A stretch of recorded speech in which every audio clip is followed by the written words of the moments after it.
Second oral question, Lord Harris of Pentragarth. I beg leave to ask the question standing in my name on the order paper. My Lords, the United Kingdom welcomes recent engagement between Indonesia and the UN as part of Indonesia's Universal Periodic Review in November 2022. We continue to support a visit by the United Nations High Commissioner for Human Rights to the region of Papua. We also recognise that a significant amount of time has passed since the visit was first proposed, but we hope both parties can come together to agree dates very soon. I thank the Minister for his answer. He mentions the Universal Periodic Review of Indonesia. He will know that at that review, a number of major countries like the United States, Australia and Canada called for an intervention of the UN in Indonesia and an immediate visit of the UN Commissioner for Human Rights. Not at all clear that the United Kingdom was amongst those supporting that call. Perhaps he'd be able to enlighten us. Well done. Well, I hope my answer that I've given in the House today reassures the Noble Lord that's exactly what we do. We do support an early visit. I'm very cognizant that this visit was first proposed under the High Commissioner Zayed. He's since then been succeeded by High Commissioner Bachelet and now subsequently by High Commissioner Turk. So it's been pending for a long time, and it's important that this visit takes place at the earliest opportunity. Is it not clear that this small country is suffering grievously under a colonial oppressor, Indonesia, which is busily exploiting the country's rich mineral resources and extensive forests in its own interests?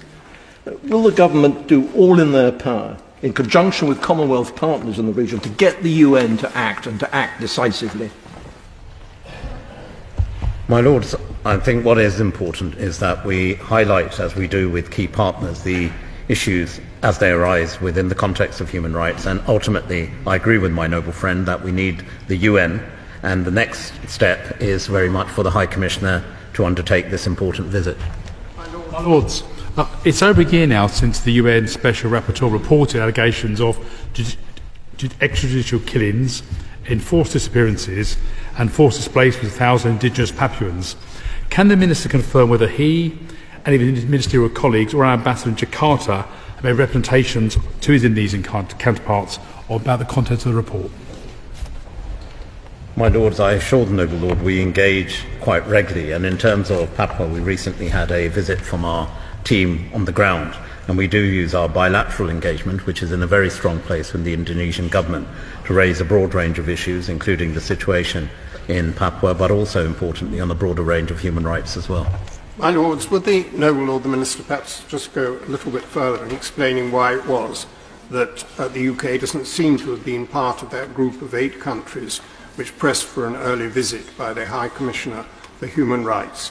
It is surely reasonable to ask for a democratic country like Indonesia to admit the High Commissioner to look into abuses of human rights. That's what they should be doing, and I hope we're going to press that very strongly. My Lords, I assure the Noble Lord that is exactly what we are doing. As I indicated in one of my earlier responses, this visit was first proposed in 2018. I remember having a conversation with the then Commissioner for Human Rights. It's important that this visit goes ahead, and I assure the Noble Lord of our full support for such a visit. Human rights concerns were rightly highlighted by the Foreign Commonwealth and Development Office's Human Rights Report published last autumn for 2021. It made a specific point of highlighting the UK government's policy of seeking equitable and fair development within Papua and West Papua.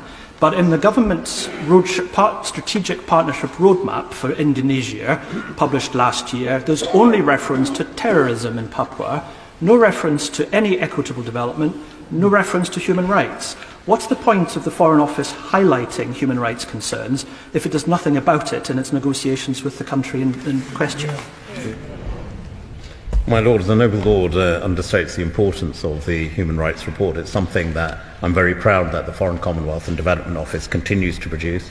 It's focused on not just those countries with the worst records when it comes to human rights, but importantly, a condition within that report is where we can bring influence. And I assure the Noble Lord in our engagement with Indonesia, and I've said earlier, it's a very important bilateral partner, it's an important regional partner, and we engage quite widely on a range of issues of peace, conflict, and regional stability in and across the region.